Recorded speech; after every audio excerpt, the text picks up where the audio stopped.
जीवन का एक सुख है और वो है भगवान की भक्ति।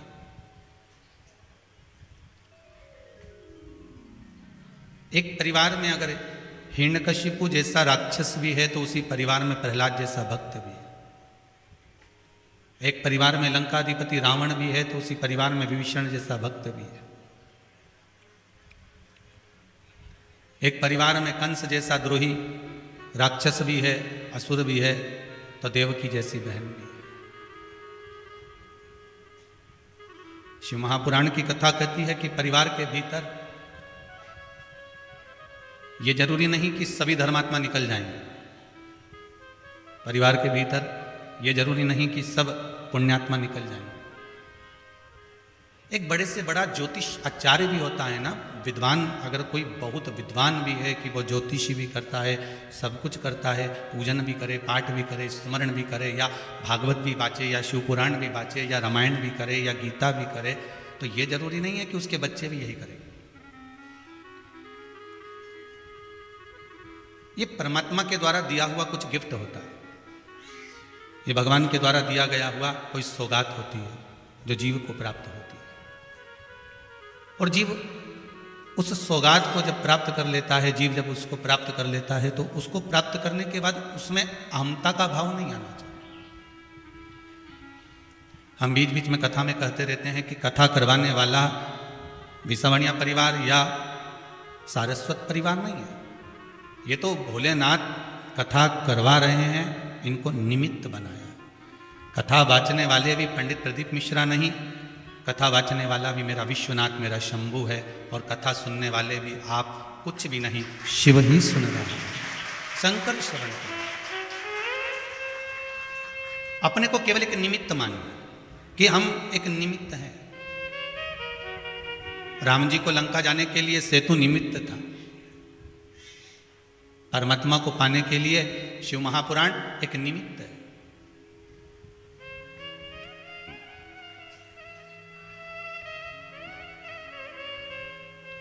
और जब अपने आप को अपन निमित्त मानने लगेंगे कि केवल एक निमित्त है, दूसरा और कुछ भी नहीं, तेरा ही दिया मैंने खाया पिया है, तेरा शुक्रिया है, तेरा शुक्रिया है। मुझे भोले बाबा ने बहुत दे दिया है, तेरा शुक्रिया है, तेरा शुक्रिया है। ये जो कुछ भी दिया, प्रथम सुख निरोगी काया, द्वितीय सुख घर में माया, ये दूसरा सुख है। सबसे पहला सुख है निरोगी काया। अगर काया ठीक है ना तो धन का भोग भी कर सकोगे। जो कमाया और वो अपने ऊपर ही भोग ना कर पाओ तो क्या मतलब? खूब सारा कमा कमा कर रख लिया और मालूम पड़े शुगर हो गई, दुनिया के लोग लड्डू खा रहे और तुम उनका मुंडा देख रहे, तो क्या मतलब? कैसे?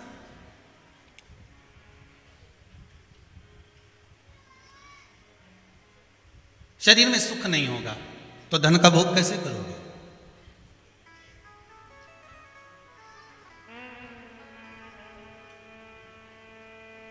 वो वाली बात याद कर लो, वो एक गाना है ना, क्या करोगे तुम आखिर। कब्र के नाम मत लो यहाँ तो गाना थोड़ा वो शुगर वालों के लिए ना। क्या करोगे तुम आखिर होटल पे मेरी आकर, थोड़ी देर जलेबी देखोगे और चले। इससे ज्यादा कुछ नहीं होने वाला। हमारा शरीर में अगर सुख होगा, काया अगर मालूम पड़े काया ही ठीक ना हो तो फिर वो धन का भोग क्या है? फिर वो भोग कैसा?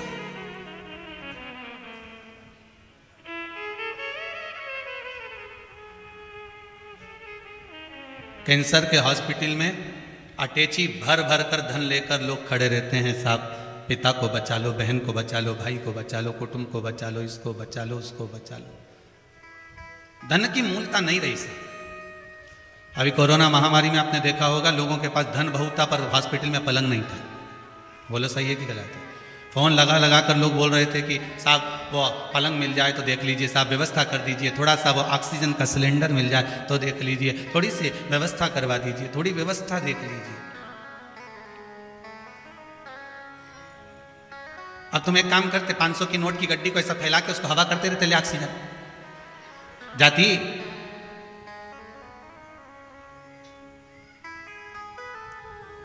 धन की मूलता क्या है? अगर भगवान के दरवाजे पर जाना तो सबसे पहले जाकर इतना सा जरूर कहना कि बाबा ऐसी कृपा करना कि सबसे पहले मेरा शरीर अच्छा करना, काया ठीक हो। एक छोटा सा पर्चा है,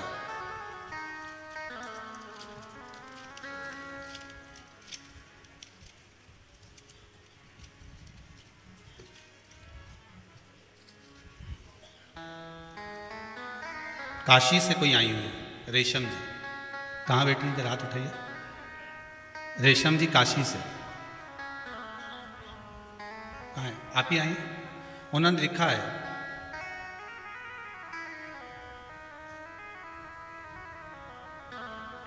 माइक दीजिएगा जरा। पर्चा बहुत छोटा है, परंतु आपसे भी छोटा एक पर्चा हो रहा है, पर भाव बहुत बढ़िया है, भाव शुद्ध लिखा है आपने। आप लिखे हैं, गुरुजी 1 तारीख को आई थी। कौन सी 1 को?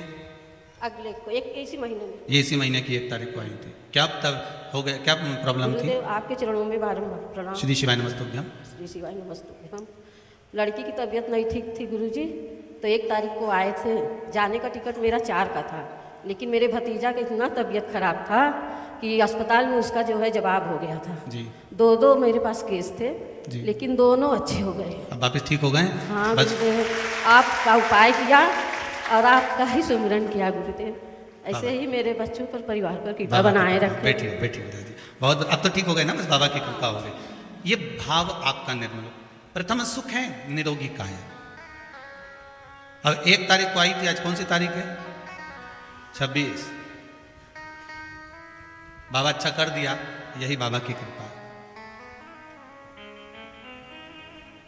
यही प्रभु की कृपा। प्रथम सुख निरोगी काया, द्वितीय सुख घर में माया। बस एक बात अपने जीवन में याद रखिए, जब भी आप कुबेरेश्वर धाम में आए तो इस बात का अनुभव करिएगा कि यहाँ ना तो बेल है, ना यहाँ भभूति है, ना यहाँ कोई विद्या होती है, ना यहाँ कोई मंत्र पढ़ा जाता है, ना किसी को घूमता हुआ देखा होगा, ना कोई नारियल, ना कोई चावल का दाना, ना गेहूं का दाना। यहाँ तो केवल ये कंकर है और शंकर है। कथा सुनो, भजन करो और अपने अपने घर जाओ। 33 कोटि देवता में केवल एक शिव जी ही ऐसे हैं जो अपने मंदिर में किसी को बैठने नहीं देते। केवल एक शंकर एक ऐसे हैं जो अपने मंदिर में किसी को बैठने नहीं देते, क्योंकि मंदिर में जो आता है पानी इतना ढोल के जाता है कि साड़ी बचा के तो बैठना पड़ता है। शंकर जी कहते हैं मेरे पास में इतना टाइम बर्बाद मत करो बैठकर, जिसका मैं भजन करता हूं उसके भजन में तुम भी लग जाओ, मैं भी राम कहता हूं तुम भी राम में लग जाओ। क्यों संसार में पड़ते, क्यों संसार सागर में इधर उधर क्यों उलझ रहे हो? कि मुख में हो राम नाम, राम सेवा हाथ में, तू अकेला ना ही प्यारे राम तेरे साथ में। जिंदगी की डोर सो हाथ दीना नाथ के, वो महलों में राखे चाहे झोपड़ी सीताराम सीताराम सीताराम, और जाही विधि राखे राम ताही विधि रही। बस आप जिसकी सेवा में, जिसके भजन में, जिसके कीर्तन में, जिसके भजन में, जिसके स्मरण में शिव लगे हैं, आप भी उसके स्मरण में लग जाए, आप भी उसके भजन में लग जाए। और जब उसके कीर्तन में लग जाओगे फिर उसका ध्यान आप में रहेगा। फिर वही वाली बात याद कर लो जो पहले कही थी। क्या कहा था? कोई जा रहा है, कोई बैठा है, आप जमकर आवाज लगाना। एक बार नहीं सुनेगा दूसरी बार आवाज लगाना, दूसरी बार नहीं सुनेगा तीसरी बार आवाज लगाना, तीसरी बार नहीं सुनेगा चौथी बार आवाज लगाना। एक बार तो पलट कर देखेगा। उसी तरह मेरा भोलेनाथ एक पशुपति व्रत से नहीं माने, एक लोटे पानी से नहीं माने, तू पानी चढ़ाना मत छोड़ना, तू व्रत मत छोड़ना, पलट कर तो देखेगा, ये पक्का है, सुनेगा जो पलटेगा। वो पलटे बिना नहीं रह सकता। एक बार अपने भक्त की क्यों ना सुने, आप बस विश्वास रखकर उससे निवेदन तो करो।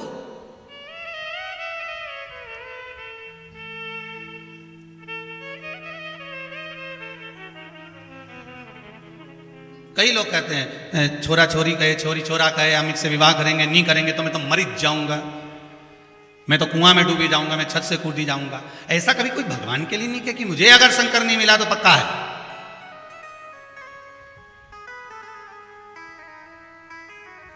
कहा था प्रहलाद जी ने, कहा था ध्रुव जी ने कि अगर आप आओगे नहीं तो मैं भी अपने प्राणों को त्याग दूंगा। जपते रहे भजते रहे, इतना भजन करा, इतना नाम जाप लिया, इतना नाम कीर्तन किया कि भगवान को पलट कर देखना ही पड़ा।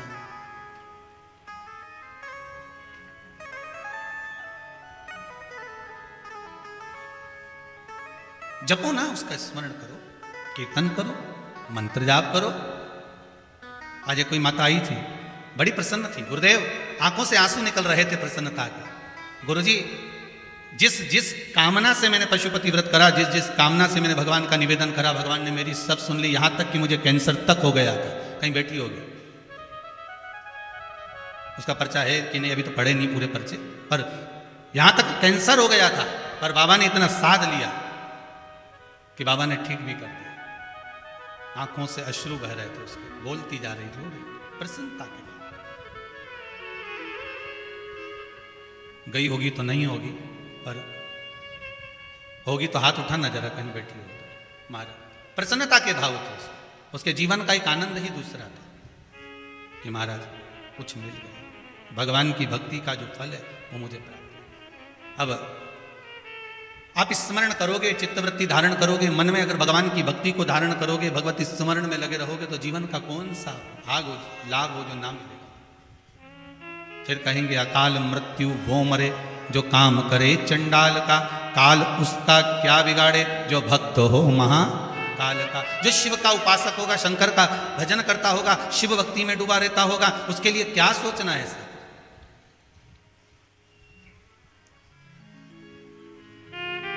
भगवान तो कहते हैं कि प्रथम सुख निरोगी काया, आपका स्वास्थ्य ठीक होना चाहिए। आप भगवान से अगर कुछ मांगो तो सबसे पहला ये मांगना कि महाराज चलता चलता छूटे जी मारा प्राण, ओ जी महाराज सांवरिया। हे भगवान ऐसी कृपा करना कि अगर मेरे प्राण भी छूटे तो बस चलते चलते छूटे। आप ही ने सुनाया था क्या? माता जी हाथ हिला रही हैं। बच्चों की जो नौकरी लगी और कैंसर का जो वर्णन किया था, अच्छा वो नहीं, अच्छा बाहर है क्या? ठीक है ठीक है ठीक है, बैठो बैठो बैठो। भगवान की भक्ति में जो स्मरण में लगा, भगवान से निवेदन करना कि अगर बस चलते चलते, बस आपका स्मरण करते करते, भगवान की भक्ति को धारण करते करते प्राण छूट भी जाए तो चलेगा, पर पलंग पर मत पटकना, शरीर को ऐसा मत बना देना कि दूसरे पर आश्रित हो जाए। बाबा से निवेदन करते।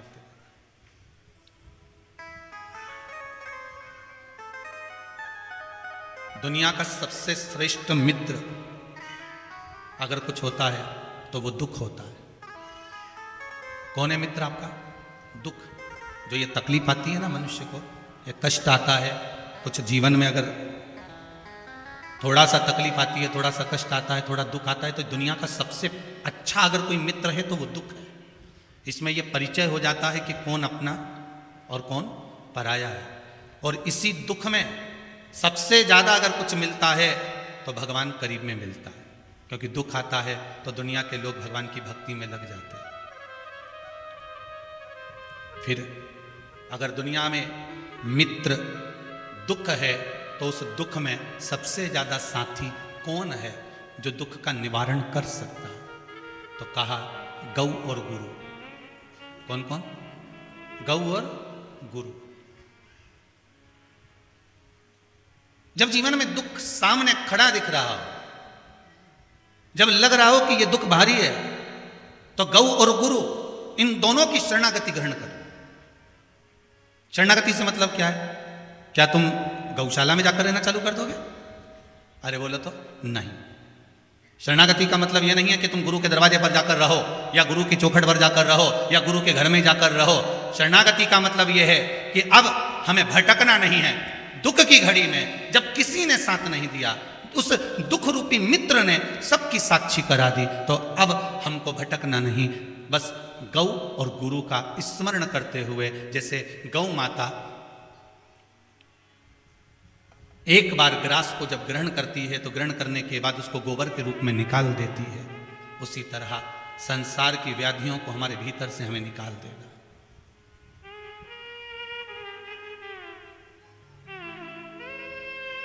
निकाल देगा। और गुरु के पास जाकर ये पूछ लेना है, गुरुदेव ये दुनिया में मेरे कोई साथ देने वाला नहीं, बड़ा दुखी हूं भीतर से, अब कुछ बचा नहीं, अब कुछ भी नहीं बचा। आज के जमाने में अगर आपके पास में धन है तो गुरु भी तुम्हारे को पास में बिठा लेगा, संपदा है तो गुरु भी तुम्हारे दुख की घड़ी में, समस्या में, कष्ट के समय पर कहीं भटक मत जाना। उस दुख की घड़ी में कहीं भटकना मत ही। आज एक बेटी दिल्ली से आई हुई थी सुबह, वो कह रही थी गुरुदेव सब जगह से ऐसा कोई विद्या नहीं, ऐसा कोई तंत्र नहीं, ऐसा कोई मंत्र नहीं, ऐसी कोई जगह नहीं जहाँ मैं गई नहीं, पर सब जगह केवल एक ही चीज़ देखी है कि लोगों ने केवल लूटा है धन से और समय बर्बाद किया। आखिरी बार आ रही हूँ, इसके बाद शायद मेरा विश्वास परमात्मा में रहे ना रहे। हमने उस बेटी को इतना ही कहा है कि यहाँ भी आए हो तो ये विचार कर कर जाना कि भूमि पर नमन कर कर, प्रणाम कर कर, उसको एकांत में बोल कर, विश्राम एक जगह लेकर कहीं उसको कह कर जाना। हमसे कहने से कुछ नहीं होगा। हम तो वहाँ बैठकर केवल आपसे श्री शिवाय नमस्तुभ्यम बोल लेते, केवल आपसे निगाह मिली और श्री शिवाय नमस्तुभ्यम आपका हमने स्मरण कर लिया, आपने बोल लिया साथ में, बस उतना बहुत है। क्योंकि महाकाल बाबा की कथा से एक चीज़ सीखे हैं, क्लास में कितने पीरियड अटेंड कर रहे हो, कितने सब्जेक्ट पढ़ रहे हो, उससे मतलब नहीं है, जिसमें हाजिरी भराती है उस समय पर होना जरूरी है। Bhairav Singh yes sir, Kamlabai yes sir, तो वो बस श्री शिवाय नमस्तुभ्यम, यही बाबा की हाजिरी है, ये समझो, यही बाबा का नाम। गौ और गुरु इन दोनों की शरणागति करें।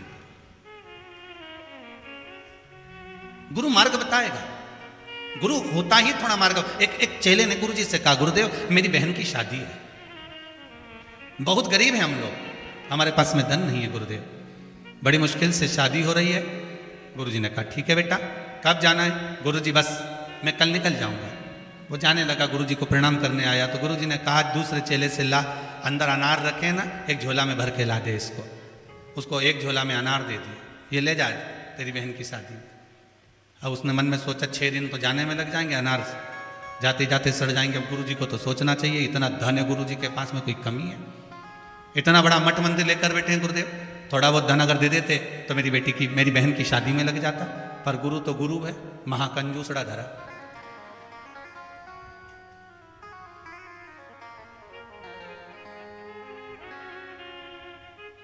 चला मन में विचार करता करता भीतर से रोता रोता जा रहा, कितना है गुरु जी के पास में, कोई कमी है? 2-4 हज़ार दे देते, 5 हज़ार 10 हज़ार दे देते, मेरी बहन की शादी अच्छे से हो जाती। यही कह देते ले बेटा तेरे ही कपड़े खरीद लेना, कोई एक आध रकम दे देते बहन की शादी के लिए। अरे रकम तो रकम, भोजन ही बंधवा के दे देते, थोड़ा सीधा सामान ले जा, ले चावल आटा दाल ले जा, आप शादी में काम ले। अब अनार का क्या करूंगा, माथा फोड़ू? अनार लेकर चला, चलते चलते चलते चलते वन में पहुंचा, जंगल में विश्राम कर रहा था। वहां का नगर का राजा बीमार पड़ गया। राजा को एक दवाई देना थी जिसमें अनार का रस डालना था। अनार पूरे राजभवन में नहीं मिला, ढूंढते ढूंढते उसके दूत पहुंच गए उस व्यक्ति के पास, उसके झोले में अनार भरे हुए थे। उससे कहा अनार दे दो, राजा बीमार पड़ा हुआ है, उसको अनार के रस में दवाई देना। वो कहता है ये तो मेरे अनार है, पर राजा बीमार पड़ा है, ले जाओ उसको। अनार दे दिए गए, वो ले गए। ले जाने के बाद राजा को जब दवाई दी, राजा ठीक हो गया। राजा ने कहा अनार कहाँ से लाए थे? महाराज एक वो लड़का जा रहा था, उससे मांग कर लाए। कहाँ है वो बाहर बैठा हुआ है, लाओ उसको अंदर, जरा अंदर लेकर आए। अनार किसने दिए? मेरे गुरुजी ने दिए थे। कहाँ लेकर जा रहे हो? मेरे गाँव लेकर जा रहा हूँ। काहे के लिए जा रहे हो गाँव? मेरी बहन की शादी है। राजा ने कहा हमें ऐसा रोग हो गया था जिससे हम बच नहीं सकते थे, पर आपके अनार ने हमें बचा लिया। अब तुम चिंता मत करो, तुम्हारी बहन की शादी जैसे एक राजा की लड़की की होती है वैसी ही होगी। आप चिंता मत करो, इस बालक के घर जाइए और इसकी बहन की शादी का जो व्यवस्था है सारी की सारी व्यवस्था कर दी जाए। और उस बच्चे की बहन की शादी जो हुई, सारे गांव के लोग कहने लगे साहब क्या शादी करी है। अब सारे दुनिया के लोग राजा को धन्यवाद दे रहे थे, वो बालक आंख से आंसू बहाकर गुरु को धन्यवाद दे रहा था कि तुम्हारा आशीर्वाद था इसलिए हो गए। अनार काम नहीं, अगर ये अनार केवल दिखाने के लिए गुरु ने दिया था कि अनार ले जा, पर गुरु तो बोलता ही ऐसा है।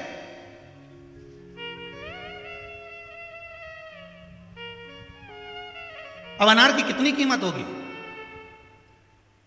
गुरु के संबोधन, गुरु के शब्द होते ही ऐसे कि वो कुछ ऐसा कह देता है, कुछ ऐसा दे देता है, कुछ ऐसी कृपा कर देता है कि जा बस हो गया उसमें। अब लोग कहें बताओ,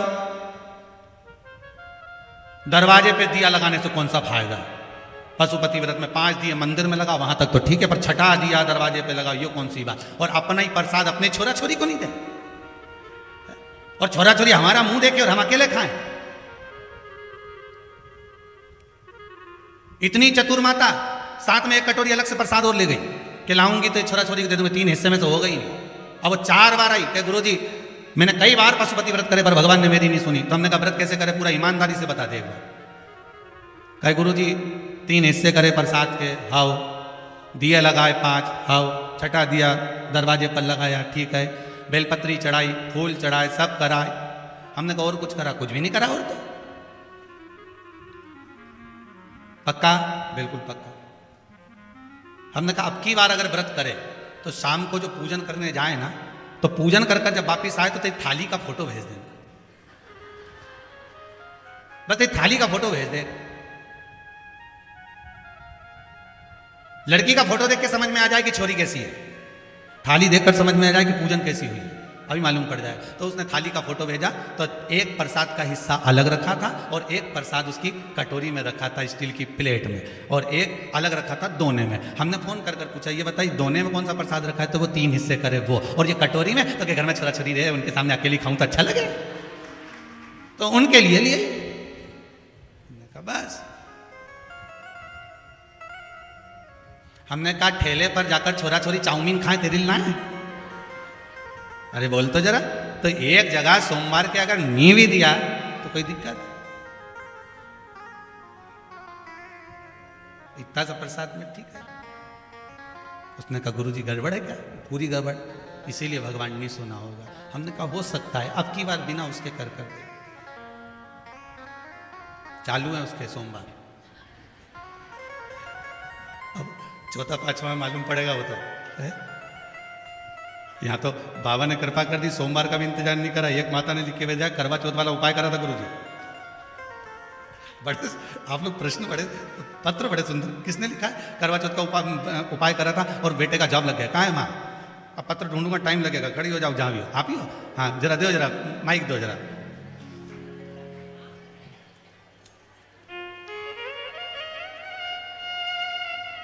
पत्र ढूंढूं पहले। श्री शिवाय नमस्ते। श्री शिवाय नमस्तुभ्यम माता जी। कहाँ से आए आप? मैं भीकनगांव से आई, जिला भीकनगांव से आए जी।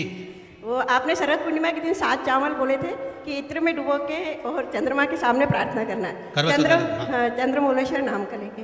उसी दिन मैंने चंद्र भोलेश्वर महादेव का हाँ, तो मैंने मेरे बेटे को बोला कि बेटा तू कर ले, तो बोले मम्मी मैं नहीं करता। मैंने कहा बेटा ये आखिरी बार कर ले तू। और देखे वो इंटरव्यू देने गया और करवा चौथ के दिन उसका ऑर्डर आ गया। हाँ। बस बाबा की कृपा। लग गई जॉब? वो कल जाएगा ज्वाइन करने। ठीक ठीक, बाबा की कृपा। बैठी विराजी, बस यही शिव की कृपा। अच्छा तुमने भी उसको दम दे दी कि आखिरी बार कर ले दे छोरा। एक बात तो है, पक्के हो तुम लोग भी शिव के बगैर बैठ जाओ, पीछा नहीं छोड़ोगे तुम शंकर का, ये पक्का। शिव है ही ऐसा।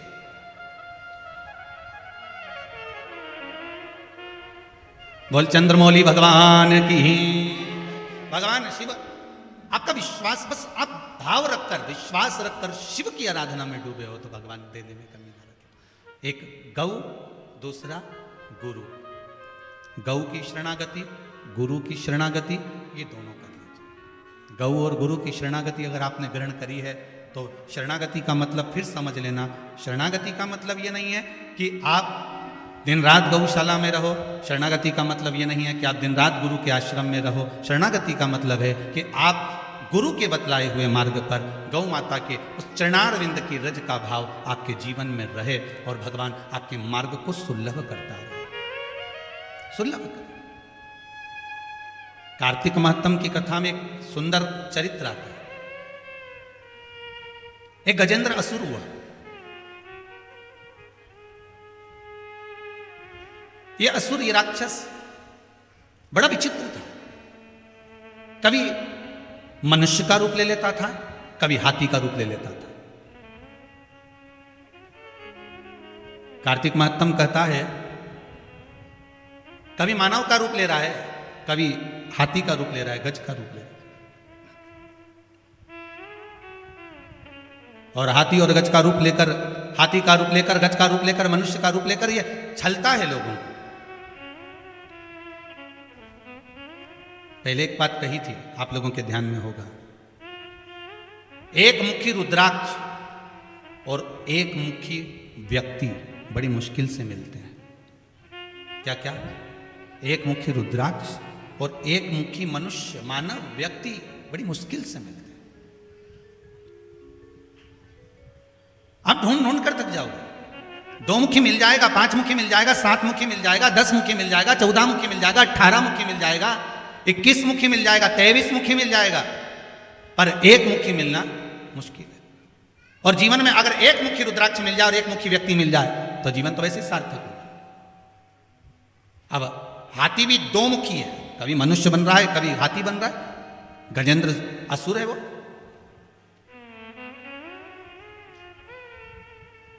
एक बार उसने विचार करा, अब की बार मैं हाथी का रूप लेकर, हाथी का रूप धारण कर कर मैं शंकर की आराधना करूंगा। अब कल कथा में कहा था कि जितने भी ये राक्षस प्रवृत्ति के जो जीव होते हैं, पहले डाकू जाते थे तो देवी की आराधना कर कर जाते थे। कल की कथा में कहा था ये राक्षस प्रवृत्ति के जितने जीव रहते हैं ये होते असुर हैं, पर इनके भीतर भी कहीं ना कहीं ये भगवान की भक्ति को पाने का एक प्रयास करते हैं जिससे हमें बल प्राप्त हो।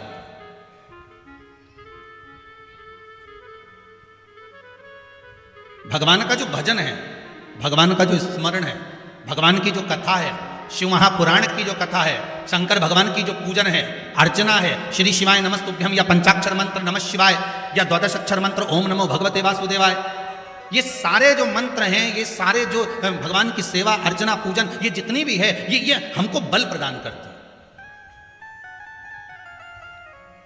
कई लोग पूछते हैं महाराज जी क्या होता है पूजन पाठ करने से, क्या होता है? बल प्राप्त होता है। क्या बल प्राप्त होता है? तो कहा दुख को सहन करने का। किसको सहन करने का? दुख को सहन करने। मानव का शरीर है, दुख तो हर मनुष्य को आना ही है। ऐसा कोई संसार में जन्म नहीं लिया जिसको दुख ना मिले। मेरे परमात्मा को भी अगर मृत्यु लोक में जन्म लेना पड़ा, मेरे राम जी भी आए हैं तो दुख सहना पड़ा। मेरे भगवान कृष्ण को भी अगर मृत्यु लोक में आना पड़ा तो उनको दुख सहना पड़ा। गौतम बुद्ध का भी अगर रूप धरकर आ गए तो उनको भी दुख सहना पड़ा। नरसिंह अवतार धारण कर आ गए तो भी दुख सहना पड़ा है। वामन अवतार धर कर आ गए तो भी दुख सहना पड़ा है।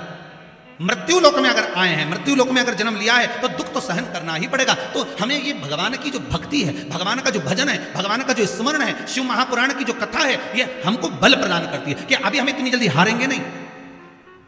अगर हमने इंटरव्यू दे दिया, 1 बार दे दिया, 2 बार दे दिया, 3 बार दे दिया, बच्चा हताश हो गया, कमरे में जाकर बैठ गया, दरवाजा बंद कर लिया, ना खाना खा रहा, ना पानी पी रहा, माता पिता दुखी कि बेटा ना तो खा रहा ना पी रहा, बड़े दुखी हैं। अब इस बच्चे को कैसे समझाएं कि हो गया, पर माता पिता से निवेदन है उस बच्चे को हारने मत दो। उससे कहो काय को चिंता करता है, एग्जाम देना है ना, कंपटीशन एग्जाम में बैठा है ना, अभी हिम्मत मत हारना।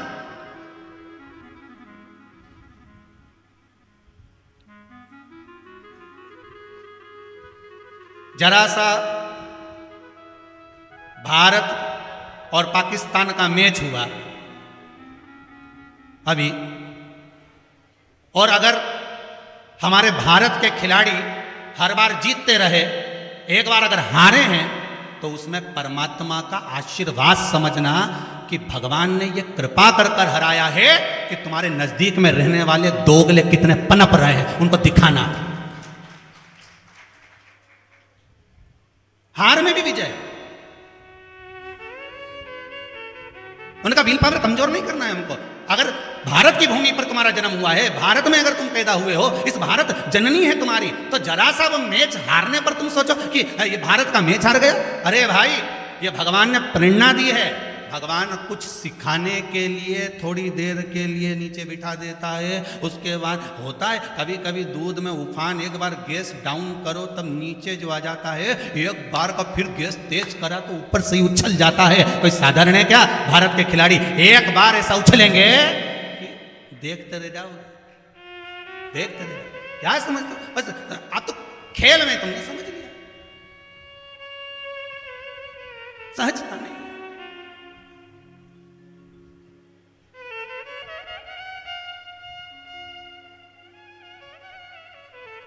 महाराज,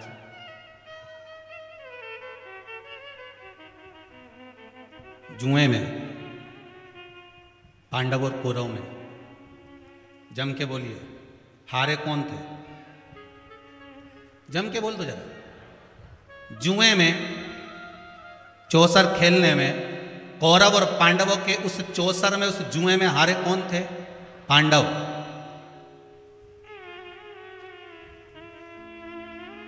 अर्जुन ने भगवान कृष्ण से कहा, कन्हैया आपको मालूम है हम चौसर में हार गए, हम जुए में हार गए। भगवान ने कहा चिंता मत कर,